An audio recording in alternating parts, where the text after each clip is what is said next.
Hello दोस्तों, मैं सचिन अरोड़ा एक बार फिर से आप सभी का स्वागत करता हूं अरोड़ा एजुकेटर के इस ऑफिशियल यूट्यूब प्लेटफॉर्म पे। So I hope you all are doing great. आप सब बहुत बढ़िया होंगे।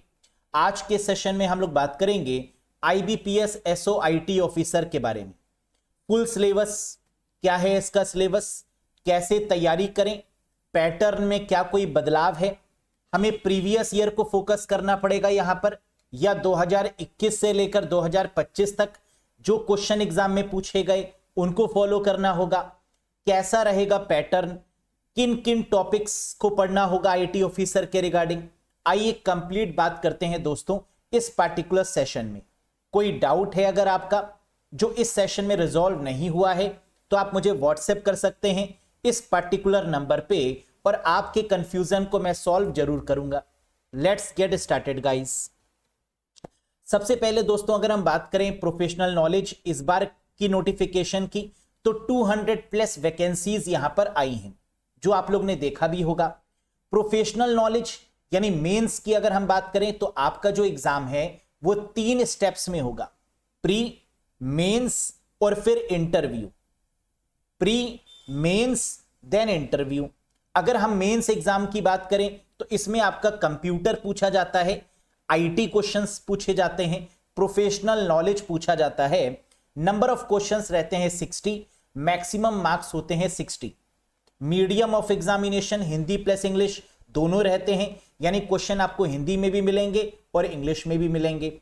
ड्यूरेशन 45 मिनट्स, 45 मिनट में यहां पर आपको 60 क्वेश्चंस करने होंगे। यस। अगर एग्जामिनेशन डेट्स की दोस्तों हम बात करें तो प्री एग्जाम आपका है 30 अगस्त को, आप जानते होंगे, और मेंस एग्जाम की बात करें तो ये 9 नवंबर में है। यानी प्री और मेंस के बीच में ज्यादा समय नहीं बचता है और हमें अपनी प्रिपरेशन मेंस की भी अभी से ही करनी होती है। क्यों करनी होती है? क्योंकि जो सिलेबस है वो काफी वाइड है और इस सिलेबस को हम लोग कम से कम एक बार प्री में ही कंप्लीट कर लें, यानी प्री होने से पहले ही हमें अपने मेंस के सिलेबस को एक बार तो रफली देखना ही होगा। और जैसे ही प्री का एग्जाम आ जाएगा, यानी एग्जाम होने के बाद में पूरा कंसंट्रेशन हमारा किस पे रहता है? मेंस पर, और साथ ही साथ इसके इंटरव्यू सेक्शन पर भी। यस। तो आइए यहां पर बात करते हैं कि अभी तक जो एग्जाम्स हुए हैं उनमें कट ऑफ क्या रही आपकी, प्री सेक्शन में, मेंस के सेक्शन में और मेंस प्लस इंटरव्यू को मिलाकर दोनों में। सबसे पहले अगर हम प्री की बात करें तो आप जानते हैं यहां पर प्री में इंग्लिश, रीजनिंग और क्वांट यानी मैथ्स पूछी जाती है, जहां पर इन तीनों का जो क्यूमुलेटिव सम है वो नंबर ऑफ क्वेश्चंस का 150 है, 150 क्वेश्चन, और मैक्सिमम मार्क्स आपके हैं 125। यानी प्री के एग्जाम में 125 में से ही आपको स्कोर करना होगा। अगर यहां पर टाइम्स की बात करें कि कितनी ड्यूरेशन होती है तो 2 आवर इसका टाइम फ्रेम है। 2 घंटे में आपको 150 क्वेश्चन यहां पर करने होते हैं। जहां पर प्री की कट ऑफ की बात करें अलग अलग सालों में तो आप देख सकते हैं काफी वेरिएशन रहा है। 2021 में 66.38, 2022 में 65 नंबर, 2023 में 54.38 और 2024 में जनरल कैटेगरी की 36 कट ऑफ गई है। वहीं अगर हम मेंस की कट ऑफ की दोस्तों बात करें तो आउट ऑफ 60 ये काउंट की जाती है, जबकि प्री की कट ऑफ आउट ऑफ 125 आपकी काउंट की जाएगी। तो मेंस कट ऑफ में आपको क्लियर करने के लिए मेंस कितना स्कोर चाहिए? 2021 में मात्र 10.50, 2022 में 13.75 मार्क्स, 2023 में 14.75 और 2024 में 16.50। यानी बहुत ही कम नंबर चाहिए होते हैं स्कोर करने के लिए, लेकिन कैंडिडेट बहुत आसानी से मेंस क्लियर कर लेते हैं। क्योंकि अगर आपने 2021, 22, 23, 24 के पेपर्स को एनालाइज किया हो तो पेपर का लेवल बहुत टफ नहीं होता। अगर आप प्री क्लियर कर लेते हैं तो मेंस क्लियर करने के चांसेस आपकी बहुत ज्यादा हैं। मेंस प्लस इंटरव्यू मिला के जो आपकी कट ऑफ बनती है वो आउट ऑफ 100 कैलकुलेट होती है, जहां 2021 में कट ऑफ गई 39.20, 2022 में गई 40.53, 2023 में गई 39.47 और 2024 में 47 आपकी कट ऑफ रही है। आपको यहां से यह अंदाजा तो हो गया होगा कि मेंस में आउट ऑफ 60 अराउंड आपको स्कोर करना होगा 45 प्लस, तब आप सेफर साइड में रहेंगे। जी हां, 45 टू 50 बहुत आसानी से स्कोर किया जा सकता है, पेपर का लेवल इतना टफ नहीं होता। इंपॉर्टेंट टॉपिक्स को बहुत डिटेल में पढ़ना होगा आपको, क्योंकि क्वेश्चन न्यूमेरिकल बेस्ड भी होंगे और थ्योरी बेस्ड भी होंगे। जैसे डेटा स्ट्रक्चर है, इनफिक्स, प्रीफिक्स, पोस्टफिक्स, इन टॉपिक से क्वेश्चन आपके न्यूमेरिकल बेस्ड भी होते हैं, प्लस थ्योरी बेस्ड भी आपके काफी क्वेश्चन होते हैं जिनको आप आसानी से कर सकते हैं। अब यहां पर बात करें कि तैयारी कैसे करें। IBPS SOIT का जो बैच है वो हर बार मैं जनवरी में ही लॉन्च कर देता हूं, क्योंकि बैच कंप्लीट होने में 6 से 7 महीने लग जाते हैं। आप जानते हैं इसका सिलेबस बहुत वाइड है और आप सब लोग जुड़े भी हुए हैं हमारे इस कोर्स से। जो नहीं जुड़े हैं, जिनको आइडिया नहीं है, जो पहली बार तैयारी कर रहे हैं, वो इस कोर्स से बिल्कुल जुड़ सकते हैं। कोर्स स्टार्ट हो चुका था आपका 5 जनवरी 2025 को, जो अब कंप्लीट हो चुका है। यहां पर आपको videos, PDF, mock test topic wise मिलेंगे, जिसमें कॉन्सेप्ट भी होगा, जिसमें प्रीवियस ईयर के क्वेश्चंस भी होंगे, 2021, 22, 23, 24 सबके टॉपिक वाइज पढ़ाया जाएगा। Topic wise concept, topic wise videos, topic wise mock test. Latest pattern पर होगा। वैलिडिटी होगी 12 months from the date of purchase. जिस दिन आप परचेज करते हैं उस दिन से 12 महीने की वैलिडिटी यहां पर आपको मिलेगी। टोटल वीडियोस कितने हैं यहां पर? 145 वीडियोस हैं। टोटल वीडियोस कितने घंटे की है? तो टोटल घंटे यहां पर है 150 आवर्स, यानी हर एक वीडियो 1 घंटे से ज्यादा की है। साथ ही साथ बात करें तो कैसे आप इस कोर्स से कनेक्ट कर सकते हैं। अरोड़ा एजुकेटर एप्लीकेशन को इंस्टॉल करना होगा गूगल प्ले स्टोर या iOS स्टोर की मदद से, फिर आप इस कोर्स से कनेक्ट कर पाएंगे। कितना प्राइस है इस कोर्स का, कितने में आपको मिलेगा? 808 यानी 808 रुपए का आपको ये कोर्स पढ़ने वाला है। 777 प्लस टैक्स मिला के 808 रुपीस का आपको ये पड़ेगा। इसके अलावा कोई डिस्काउंट इसमें और नहीं हो पाएगी। क्लियर है? क्या इस कोर्स के अलावा भी कुछ पढ़ने की रिक्वायरमेंट है? जी नहीं, बस इतना पढ़िए। और पढ़ना आपको नहीं है, बस जो मैं बोल रहा हूं उसको सुन लीजिए और बार बार पढ़ लीजिए। बस इतना अगर आप करेंगे तो कंप्यूटर में 60 में 60 स्कोर करेंगे, ये मेरा वादा है। चाहे पेपर कितना भी टफ क्यों ना आए, है ना, अगर एक्सट्रीम लेवल का भी टफ आ गया तो भी आप 55 प्लस तो करेंगे ही करेंगे, है ना। लेकिन आप बहुत वीक हैं तो भी आराम से मान के चलिए कि 50 प्लस स्कोर करना कोई बड़ी बात नहीं है। पेपर का लेवल बहुत हलवा होता है। देखिए 5-6 क्वेश्चंस को अगर आप निकाल दें तो पेपर इतना टफ नहीं होता अगर आप सही से प्रीवियस ईयर क्वेश्चंस को एनालाइज करें। वो एनालिसिस भी मैं ही करवाऊंगा, है ना। आप परेशान मत होइए, यूट्यूब पर भी क्लासेस चलेंगी। तो जो कैंडिडेट्स इतना भी एफर्ट नहीं कर सकते, ये भी पे नहीं कर सकते, कोई बात नहीं, वो यूट्यूब से जुड़े, है ना। यहां पर भी प्रैक्टिस करवाई जाएगी क्वेश्चंस की। आप उन क्वेश्चंस की प्रैक्टिस करके भी अच्छा स्कोर कर सकते हैं। लेकिन अगर आप डिटेल में पढ़ना चाहते हैं तो आप इस कोर्स से जुड़ सकते हैं। अरोड़ा एजुकेटर एप्लीकेशन को इंस्टॉल कर लेना होगा। कोई कंफ्यूजन है, कोई डाउट है, दिए गए नंबर पे आप व्हाट्सएप करके भी हमसे पूछ सकते हैं। क्लियर है? अब दोस्तों यहां पर बात करते हैं सिलेबस की, कि एक्चुअली में IT ऑफिसर का जो एग्जाम है इसमें हमें किन किन टॉपिक्स को पढ़ना होगा। यस, पूरा सिलेबस यहां पर बताएंगे। ये पूरा सिलेबस आपका कोर्स में भी कंप्लीट हो चुका है ना। तो जो भी सिलेबस यहां पर मैं डिस्कस कर रहा हूं वो कोर्स में ऑलरेडी आपको देखने को मिलेगा। लेकिन अगर आप बुक से पढ़ना चाहते हैं, अपने आप पढ़ना चाहते हैं, तो भी आपको इसी सीक्वेंस को फॉलो करना होगा। आइए एक बार डिस्कस करते हैं। देखिए जनरली गलती हम क्या करते हैं, हम लोग ये गलती करते हैं कि हम लोग 2024 वाले पैटर्न को फॉलो कर लेते हैं। नहीं, 2021 में जो क्वेश्चन आए, 2022 में आए, 2023 में जो क्वेश्चन बने, 2024 में जो बने, इन सबको फॉलो करिए।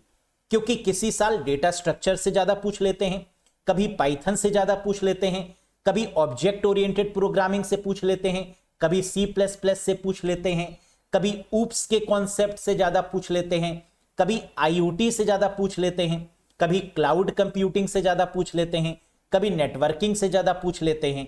तो इसका मतलब यहां पर पेपर का लेवल थोड़ा वेरिएशन वाला होता है।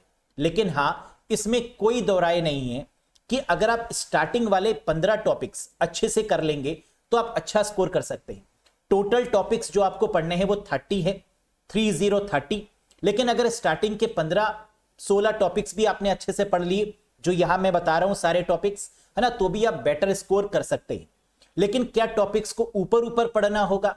नहीं, इन डेप्थ में पढ़ना होगा। यानी बेसिक लेवल से इन डेप्थ लेवल तक आपको तैयारी करनी होगी, तभी एग्जाम में आप स्कोर कर पाएंगे, है ना। क्योंकि नेटवर्किंग के जो क्वेश्चन आते हैं वो बहुत आसान नहीं होते। अगर आप पढ़ेंगे तो आपको आसान लगेगा, लेकिन नहीं पढ़ेंगे तो आसान भी टफ लगने लगेगा। यस, तो एक बार देख लीजिए, नेटवर्किंग क्वेश्चन आएगा ही आएगा, कंफर्म है। Address, IP address, MAC address, models of networking. Models कौन कौन से? 2 मॉडल होते हैं, आप जानते हैं। ओएसआई मॉडल जो आपको कंप्लीट पढ़ना है, फिर टीसीपी आईपी मॉडल। पहले टीसीपी आईपी मॉडल आया, वो पढ़ेंगे, फिर ओएसआई मॉडल आया, वो पढ़ना होगा। प्रोटोकॉल्स के बारे में क्वेश्चन बनेगा ही बनेगा। ईमेल वाली प्रोटोकॉल्स बहुत इंपॉर्टेंट हैं, क्योंकि प्रीवियस ईयर में अगर आप एक बार नजर डालेंगे तो आपको दिखेगा कि एसएमटीपी, पीओपी3, आईमैप, माइम, है ना, इनकी पोर्ट नंबर और इन प्रोटोकॉल से क्वेश्चन ज्यादा आए। लेकिन प्रोटोकॉल्स कवर सारी करनी है, पढ़नी सारी है, लेकिन फोकस आपको उन पर ज्यादा करना होगा जो प्रीवियस ईयर में बहुत डिटेल में पूछे गए। टोपोलॉजीज, सारी टोपोलॉजी पर focus. Subnetting, subnet masking, devices, जितनी भी नेटवर्किंग रिलेटेड डिवाइसेस हैं, जैसे राउटर है, हब है, ब्रिज है, स्विच है, फायरवॉल है, गेटवे है ना, इन सब के बारे में information. Modes of networking, simplex, half duplex, full duplex, है ना, आप जानते हैं इस पर। टाइप्स ऑफ नेटवर्किंग की नेटवर्किंग, लैन, मैन, वैन, कैन, पैन, है ना, ये वाला। और साथ ही साथ वायर्ड और वायरलेस मोड्स, IEEE स्टैंडर्ड, ऐसी बहुत सारी चीजें हैं जो कि नेटवर्किंग में आपको बेसिक से एडवांस लेवल तक पढ़नी होगी। न्यूमेरिकल बेस्ड क्वेश्चन भी आते हैं सबनेटिंग से, है ना, वो भी आपको करना होगा, तो पूरा नेटवर्किंग तैयार हो जाएगा। फिर इसके बाद दूसरे नंबर पर आपको पकड़ना होगा DBMS को, डेटाबेस मैनेजमेंट सिस्टम। साथ ही साथ RDBMS, relational database management system. Acid property, जहां से क्वेश्चन आएगा ही आएगा। एटॉमिसिटी, कंसिस्टेंसी, आइसोलेशन, ड्यूरेबिलिटी, है ना, इसको पढ़ना होगा डिटेल में। NF, 1NF, 2NF, 3NF, BCNF, 5NF, है ना, 4NF, 6NF तक आ चुका है, तो ये भी आपको कंप्लीट पढ़ना होगा। ज्वाइंट्स के बारे में इंफॉर्मेशन, कीज के बारे में, प्राइमरी की, कैंडिडेट की, है ना, फॉरेन की, जहां से क्वेश्चन बनता ही बनता है, सुपर की, तो ये कीज बहुत इंपॉर्टेंट है। इसका मतलब आपको कंप्लीट डेटाबेस पढ़ना होगा, SQL भी पढ़ना होगा, नो SQL भी पढ़ना होगा, है ना, क्योंकि कई बार ये क्वेश्चन भी पूछा गया कि दिए गए सॉफ्टवेयर में कौन सा ऐसा DBMS है जो नो SQL कैटेगरी का है। तो आपको SQL के भी नाम पता होने चाहिए, नो SQL के भी नाम पता होने चाहिए, क्वेरीज बनाना भी आना चाहिए, है ना, SQL क्योंकि बहुत इंपॉर्टेंट है। SQL की अलग अलग लैंग्वेजेस पर भी फोकस करिएगा, DDL, DML, DCL, TCL, है ना, यहां से भी क्वेश्चन बनेंगे ही बनेंगे। इसके बाद डेटा स्ट्रक्चर, ये बहुत इंपॉर्टेंट है, यहां से बहुत सारे क्वेश्चन आते हैं। इनफैक्ट 8 से 10 क्वेश्चन इसी टॉपिक से पूछ लिए जाते हैं, है ना, तो ये अपने में सफिशिएंट है। Array, stack, linked list, queue data structure, tree, graph, hash table, इन सबको पढ़ना होगा। यानी डेटा स्ट्रक्चर को अगर हम डिफाइन करें तो आप जानते हैं लीनियर और नॉन लीनियर, है ना, 2 तरीके के डेटा स्ट्रक्चर होते हैं। तो एरे से रिलेटेड, स्टैक, इनसे बहुत क्वेश्चन बनेंगे। साथ ही साथ आपके जो ट्री हैं, जैसे बाइनरी ट्री हो गया, बाइनरी सर्च ट्री हो गया, है ना, यहां से भी प्रीवियस ईयर में बहुत सारे क्वेश्चन बने। तो ये बहुत इंपॉर्टेंट टॉपिक है, इनको आप मिस नहीं कर सकते, इनको आप बेसिक नहीं पढ़ सकते, इनको बेसिक से एडवांस ही पढ़ना होगा। इनको सिर्फ थ्योरी भी नहीं पढ़ सकते, इनकी थ्योरी के साथ में इनकी प्रैक्टिकल भी आपको करने पड़ेंगे, है ना, ये दोनों इंपॉर्टेंट है। कन्वर्जन हो गया, इनफिक्स, प्रीफिक्स, पोस्टफिक्स, क्वेश्चन आएगा ही आएगा, या एक क्वेश्चन या 2 क्वेश्चन इससे बनते ही बनते हैं, कंफर्म है। एल्गोरिथम, इससे भी क्वेश्चन बनेगा। देखो ये कंफर्म वाले सेक्शन है ना, इसमें आप ये नहीं कह सकते कि आएगा या नहीं आएगा, यहां से क्वेश्चन तो बनेंगे ही बनेंगे। Bubble sort, insertion sort, merge sort, quick sort, तो ये जो एल्गोरिथम बेस्ड क्वेश्चंस हैं इन पर प्रैक्टिस करनी है। Binary tree, binary search tree, theory plus numerical दोनों, है ना, कैसे हम ट्री बनाएंगे इस पर बेस्ड क्वेश्चन भी। नेक्स्ट 7th मैलवेयर, देखने में आसान लगता है ये टॉपिक, है ना, कहते हैं कर लेंगे, लेकिन एग्जाम में बहुत डेप्थ में पूछ लेते हैं यहां से। Virus, worm, phishing, sniffing, spoofing, ransomware, trojan, etc etc, है ना, बहुत सारे आपके ऐसे मैलवेयर होते हैं, इनके बारे में कंप्लीट नॉलेज, लेकिन एडवांस भी पूछते हैं। याद रखिएगा, जितना टॉपिक आसान होता है उतना ही वहां से क्वेश्चन टफ पूछते हैं, है ना, तो ये कंप्लीट करना होगा आपको। फिर cyber security, antivirus, firewall related, है ना, यहां से क्वेश्चन बनेगा। फायरवॉल से 2-3 क्वेश्चन बनते हैं एग्जाम में, याद रखिएगा, ये इंपॉर्टेंट है। नेक्स्ट पाइथन प्रोग्रामिंग, कभी कम क्वेश्चन आते हैं, कभी ज्यादा आते हैं, लेकिन कम से कम 4 क्वेश्चन तो पाइथन से देखे ही जाते हैं, तो पाइथन प्रोग्रामिंग आपको अच्छे लेवल पे पढ़नी होगी। साथ ही साथ ऊप्स प्रोग्रामिंग के कॉन्सेप्ट जो कि बहुत आसान है, ऑब्जेक्ट ओरिएंटेड प्रोग्रामिंग के कॉन्सेप्ट, ऊप्स प्रोग्रामिंग, है ना, ये तो बिल्कुल फ्री के नंबर होते हैं, अगर बढ़िया से आपने पढ़ लिए तो ऊप्स से भी क्वेश्चन आता जरूर है। इनकैप्सुलेशन, एब्स्ट्रैक्शन, क्लासेस, ऑब्जेक्ट, है ना, यहां से बनेंगे।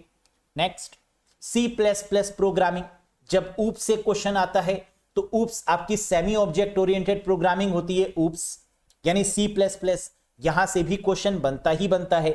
और सबसे फेमस क्वेश्चन तो वैसे यही है कि आपकी ऊप्स प्रिंसिपल को, सेमी ऊप्स प्रिंसिपल को जो फॉलो करता है वो कौन सी प्रोग्रामिंग है, तो आंसर है C++ प्रोग्रामिंग है। यहां पर C++ से कई क्वेश्चंस आपके प्रैक्टिकल बेस्ड भी आते हैं, है ना, तो यहां पर आपको थ्योरी भी पढ़नी होगी प्लस इसके प्रैक्टिकल बेस्ड नॉलेज भी आपको लेनी होगी। ऊप से क्वेश्चन ज्यादा पूछे जाते हैं। Next C programming, mother of all the programming language, आप सबने कॉलेज लाइफ में सी पढ़ी ही होगी, लेकिन यहां पर जो क्वेश्चन का लेवल होता है सी से वो थोड़ा सा टफ होता है ना, थोड़ी एडवांस सी पूछते हैं यहां पर, तो सी प्रोग्रामिंग की नॉलेज। ईमेल, जैसे कि मैंने आपको स्टार्टिंग में ही बताया कि ईमेल एक इंपॉर्टेंट टॉपिक है और ईमेल के रिगार्डिंग जो प्रोटोकॉल्स हैं, है ना, वो ज्यादा इंपॉर्टेंट रोल प्ले करती हैं, तो आपको ईमेल की प्रोटोकॉल्स भी पढ़नी होंगी और ईमेल की बेसिक नॉलेज भी आपको लेनी होगी। नेक्स्ट और कौन कौन से टॉपिक हैं, number system, complement, 1's complement, 2's complement, 8 complement, 9th complement, 10th complement, number system, binary, decimal, hexadecimal, octal, है ना, ये सब आपको पढ़ना होगा इसमें।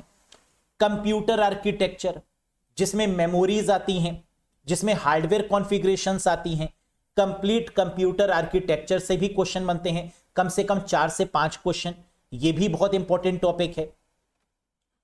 एआई, मशीन लर्निंग और डीप लर्निंग, ये तो आप जानते हैं कि आजकल का जो सिनेरियो है ना, वो किसका है, artificial intelligence, machine learning, deep learning, तो इनसे भी 2 क्वेश्चन तक एग्जाम में देखे जाते हैं, लेकिन क्वेश्चन आसान नहीं होते, है ना, क्वेश्चन टफ होते हैं।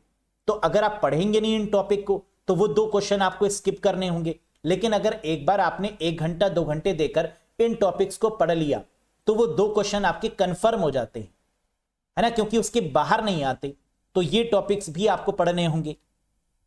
बूलियन अलजेब्रा, जहां पर आपको gates, logic gates, AND gate, और गेट, नॉट गेट, है ना, सारे गेट्स की नॉलेज आपको लेनी होगी। बूलियन अलजेब्रा को भी डिटेल में पढ़ना होगा, यहां से भी क्वेश्चन बनते हैं। सॉफ्टवेयर इंजीनियरिंग, है ना, ये तो इंपॉर्टेंट टॉपिक बनता ही है, लेकिन इस टॉपिक में कभी क्वेश्चंस आते हैं, कभी नहीं भी आते हैं।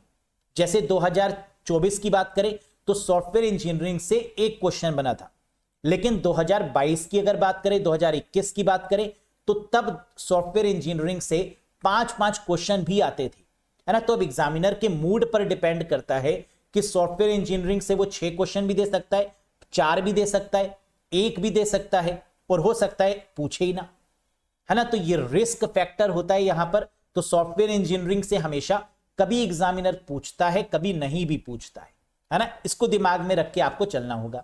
नेक्स्ट मल्टीमीडिया, ये भी इंपॉर्टेंट टॉपिक है। फिर ऑपरेटिंग सिस्टम, इसमें तो बताने की रिक्वायरमेंट नहीं है ना, बेसिक से पूरा एडवांस कवर करना है, न्यूमेरिकल भी कवर करने हैं, थ्योरी भी कवर करनी है। Operating system very very important one. HTML, CSS, JavaScript, web development वाली 3 ही लैंग्वेजेस होती हैं, फ्रंट एंड और बैक एंड वाली, है ना, HTML हो गई, कैस्केडिंग स्टाइल शीट हो गई और जावास्क्रिप्ट, इन तीनों पर फोकस करना होगा। बहुत हाई लेवल के क्वेश्चन नहीं आते यहां से, बेसिक लेवल ही आपको पढ़ना होगा HTML, CSS और जावास्क्रिप्ट का, यानी वेब डेवलपमेंट का। फिर e commerce based, B2B, B2C, है ना, C2C, इस तरीके पर बेस्ड एक दो क्वेश्चन आते हैं। ई कॉमर्स बहुत आसान है, एक बार पढ़ेंगे चीजें समझ में आ जाएंगी। फिर इसके बाद क्लाउड कंप्यूटिंग, जैसे कि प्रीवियस ईयर 2024 में ओलैप से एक दो क्वेश्चन बने, क्लाउड कंप्यूटिंग से क्वेश्चन बनता ही बनता है ना, 2 क्वेश्चन इस पर भी एग्जाम में आते हैं, कभी कभी 3-4 भी पूछ लिए जाते हैं। तो क्लाउड कंप्यूटिंग क्योंकि ट्रेंडिंग टॉपिक है ना, तो यहां से भी आपका बनेगा ही बनेगा। नेक्स्ट, जावा प्रोग्रामिंग, आ भी सकता है नहीं भी। 2021, 22, 23 में जावा आती थी, लेकिन 24 में जावा से कोई भी क्वेश्चन देखा नहीं गया, तो आप स्किप भी कर सकते हैं। लेकिन जावा बहुत टफ नहीं है ना, अगर आप थोड़ा समय देते हैं 1-2 घंटे का, तो जावा के जो बेसिक्स हैं और जो इसका एडवांस्ड पोर्शन जो एग्जाम में आने की पॉसिबिलिटी है, जो अभी तक पूछा गया, उनको तो आप कवर कर ही सकते हैं। स्किप मत करिएगा कोई भी टॉपिक, है ना। जो जिनकी पॉसिबिलिटी कम है उनको थोड़ा कम पढ़ लीजिए, जिनकी पॉसिबिलिटी ज्यादा है उनको डिटेल में पढ़ लीजिए। ऐसे ही मैंने सिलेबस में भी कवर किया है, बिल्कुल टू दी पॉइंट, उसके बाहर तो एक क्वेश्चन भी नहीं आएगा, है ना, ये मेरा वादा है।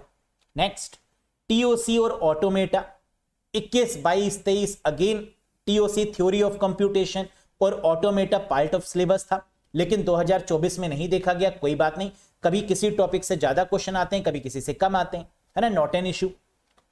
Memory, primary memory, secondary memory, flash memory, cache memory, buffer memory, है ना, वर्चुअल मेमोरी, इन सब की नॉलेज तो आपके पास में वैसे भी होनी चाहिए, नहीं है एक बार रिवीजन के पॉइंट ऑफ व्यू से मेमोरी टॉपिक इंपॉर्टेंट बनता है। IoT, अब इंटरनेट से क्वेश्चंस ना आकर इंटरनेट ऑफ थिंग्स से क्वेश्चन आते हैं, है ना, क्योंकि आपके लेवल पर वो इंटरनेट पर क्या ही पूछ लेंगे। अब जो एक ट्रेंडिंग टॉपिक है वो क्या है, IoT, जो कि 2023 में 6 क्वेश्चन पूछे गए IoT में, है ना, तो ये आपका इंपॉर्टेंट टॉपिक है इंटरनेट ऑफ थिंग्स, इसको भी पढ़ना होगा। इनक्रिप्शन, डिक्रिप्शन, क्रिप्टोग्राफी, यहां से भी क्वेश्चन बनते हैं। देखो, एक एक दो दो क्वेश्चन, 3-3 क्वेश्चन हर एक टॉपिक से बनेंगे। तो अगर आप किसी टॉपिक को पूरी तरीके से स्किप करते हैं और मान लीजिए उस टॉपिक से 5 से 6 क्वेश्चन बन गए, तो रिस्क है ना। तभी तो कहते हैं कि प्री से पहले ही एक बार रफली पूरा हो जाना चाहिए आपका कंप्यूटर सेक्शन, क्योंकि बहुत बड़ा है ना। लेकिन 150 घंटे कवर करना, आई डोंट थिंक कि आपके लिए बहुत बड़ी बात है ना। आप सब ग्रेजुएशन कंप्लीट करके आए हुए हैं, आप सब, कुछ लोग PG भी हैं यहाँ पर, है ना, कुछ जॉब भी करते हैं या छोड़ चुके हैं, व्हाटएवर। तो आप सब जानते हैं कि 150-160 घंटा आपके लिए बड़ी बात नहीं है। और ये सारे टॉपिक ऐसे हैं जो आपने पढ़ रखे हैं, तो आपको कहीं ना कहीं एक डिटेल एग्जामिनेशन के पॉइंट ऑफ व्यू से सिस्टमैटिक अप्रोच की रिक्वायरमेंट है ना। जानते हैं ना, आपने पढ़ तो रखा है, लेकिन कॉलेज लेवल पर पढ़ना और एग्जामिनेशन के पॉइंट ऑफ व्यू से पढ़ना, ऑब्जेक्टिव टाइप से कवर अप करना, उसके अकॉर्डिंग थ्योरी पढ़ना, उसके अकॉर्डिंग MCQs लगाना, ये थोड़ा नया होता है ना। तभी जो फ्रेशर होते हैं वो जल्दी क्रैक कर लेते हैं, जो थोड़े ज्यादा एक्सपीरियंस होल्डर होते हैं वो थोड़ा देर में क्रैक कर पाते हैं। ये भी एक लॉजिक है ना, क्योंकि उनको लगता है ये तो आसान है, कर लेंगे। एग्जामिनर कहता है अच्छा कर लेंगे तो करके दिखाओ, समझ में आ रहा है। तो don't be over smart, B normal, आप क्रैक कर लेंगे एक ही बारी में। इतना टफ पेपर का लेवल नहीं है ना। अगर आप प्रीवियस ईयर्स के क्वेश्चन देखेंगे तो आपको खुद पता चल जाएगा ये बात। यस, तो क्रिप्टोग्राफी के बाद प्रीवियस ईयर में जितने भी क्वेश्चन पूछे गए इनकी प्रैक्टिस, और साथ ही साथ टॉपिक वाइज मॉक टेस्ट, ये बहुत इंपॉर्टेंट है। अगर आपने हर एक टॉपिक को पढ़ा और उसके बाद उस टॉपिक के मॉक टेस्ट आपने लगा लिए, तो क्या आपको ये कॉन्फिडेंस हो जाएगा कि अब मैं क्वेश्चन को कर पा रहा हूं? बिल्कुल। और आपने साथ ही साथ प्रीवियस ईयर के पेपर्स के भी टॉपिक वाइज लगा लिए, तो 100% श्योरिटी हो गई ना कि ये मैंने कॉन्सेप्ट पढ़ा, ये प्रीवियस ईयर में आए हुए क्वेश्चंस पढ़ लिए, ये एक्सपेक्टेड क्वेश्चंस पढ़ लिए, बस हो गया 100% तैयारी। तो पेपर का लेवल टफ नहीं है, अप्रोच अच्छी होनी चाहिए तो आप निकाल लेंगे एग्जाम, है ना। कम मेहनत में भी एग्जाम को निकाला जा सकता है, बस सही डायरेक्शन की रिक्वायरमेंट है। आई होप कि ये 30 टॉपिक्स कौन कौन से हैं जो आपको कवर अप करने हैं, आपको समझ में आ गया होगा। इनमें किसी भी टॉपिक को छोड़िएगा नहीं। अगर आपको लगता है कि ये टॉपिक नहीं आ रहा है एग्जाम में, कोई बात नहीं, आप फिर भी पढ़ लीजिए। हो सकता है इस बार एग्जामिनर उसी टॉपिक से 5 क्वेश्चन पूछ ले, है ना। जो आप सोचते हैं वो एग्जामिनर भी सोचता है। सोचो बचपन में कुछ ऐसे ही होता था ना कि जिस टॉपिक को छोड़ के जाते थे वहां से क्वेश्चन आ जाते थे। तो एग्जामिनर हमारे माइंड से खेलता है, उसे पता है कि हम 2024 के पैटर्न को फॉलो करेंगे, हमें ऐसा ही करना है। लेकिन 2024 के साथ साथ 2021, 22, 23 इनके पैटर्न को भी फॉलो करना है और पूरे सिलेबस को एक बार कवर अप कर लेना है। यस, तो उम्मीद है कि आपको यह अप्रोच समझ में आई होगी। सेशन पसंद आया हो तो एक बार लाइक कर दीजिएगा, चैनल पर नए हो तो सब्सक्राइब कर दीजिएगा। और साथ ही साथ अगर आप चाहते हैं कि कंप्यूटर का बढ़िया कोर्स, तो आप ज्वाइन कर लीजिएगा IBPS SOIT का 2025 का latest course concept MCQ PDF mock test के साथ। अरोड़ा एजुकेटर एप्लीकेशन को इंस्टॉल कर लीजिएगा और ज्वाइन कर लीजिएगा। लेकिन अगर आप चाहते हैं कि फ्री में यूट्यूब की वीडियोस से आप एक बार आइडिया लें, तो बिल्कुल उसके लिए आप सब्सक्राइब कर लीजिए। लगातार IBPS SOIT की वीडियोस आती रहेंगी, उनको देखकर भी आपको एक मदद मिलेगी कि किस तरीके का पैटर्न है और प्रीवियस ईयर में किस तरीके के क्वेश्चंस पूछे गए। That's all for today guys. बहुत जल्द मिलेंगे एक नई वीडियो के साथ। Till then bye bye and take care. Thank you very much.